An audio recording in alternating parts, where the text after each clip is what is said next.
بتواني زانکۆ تەواو بکات بەهۆی کە سوکاری شەهید شەوقی عومەرن. داعش بوەستنەوە و بتوانن ئاسانی داعشتێک بشکێنن. 16/12/2015 لە غازر شەهید بوو. وەکو کە سوکاری شەهید وەکو برای شەهید کوڕەکەیان قۆناغی دووەمی فاکەڵ تیادابی زانکۆی سۆران بوو، بەڵام مەرگ مەودای نەدا زانکۆ تەواو بکات. ئێستا برام شەهید بووە و لێرە ئامادە نییە. ئەمڕۆکە لە زیاتی ئەو من و هەروە خانەوەدەکەمان بانگشت کراوین لەلایەن زانکۆی سۆرانەوەکەوە شەهادەی فەخری لە بڕی شەهید شەوقی برام وەربگرم. وەڕێ دەکەون بۆ شوێنی ئاهەنگی دەرچوونی زانکۆ.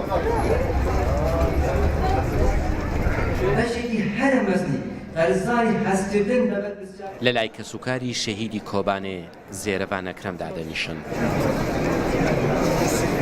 ئەوانیش هاتوون بڕوانامەی فەخری کوڕەکەیان وەرگرن، چونکە قۆناغی دووەم بوو کە لە 20/1/2015 لە کۆبانێ شەهید بوو. هەم ڕۆژێکا خۆشە و هەمیان نەخۆشەش بوومە بەلێ پاجێ فەخر و شانازیەک و ئەڤڕۆکە شەهادە فەخری دێتە بەخشیم شەی زێرەوان ئەم خۆ بێسەر بڵند بینین و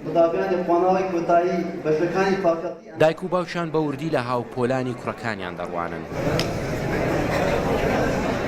759 خوێنکار بڕوانامەی بە کەلۆریۆس وەردەگرن. شەهید زێرەبان و شەوقی دەخرێنە پێش هەمویان. ڕازی بوون، ئامادە بوون داهاتووی خۆیان لە بواری ئەکادیمی زانستی جێبهێڵن ڕوو بکەنە بەرەکانی جەنگ. ئەگەر ئەوە تێدید و تێڕوانی نیوانبی ئەوە هەستیوانبی ئەوەی ئەمە کردمان لە بەخشینی بڕوانامەی فەخری بە کەلۆریۆسی فەخری بەوان ئەوە کەمترین ئەرچی نیشتیمانی و ئەخلاقی ئەمە کردمان.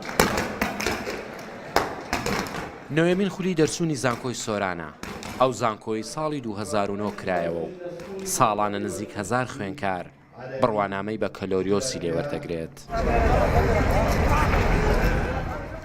دەستێک چەک و دەستەکەی دیکەیان پێنووس بوو، چەکەکە بۆ ئەوەی بە ئازادی و ئارامی ئەو ڕۆهاوپۆلەکانیان بخوێن و بە زمانی کوردی لەسەر بڕوانامەکانیان بنووسرێ. پێنووسەکەش بۆ ئەوەی لە سلکی سەربازیدا ئەکادیمی بن. بەختیار قادر ڕوودا و سۆران.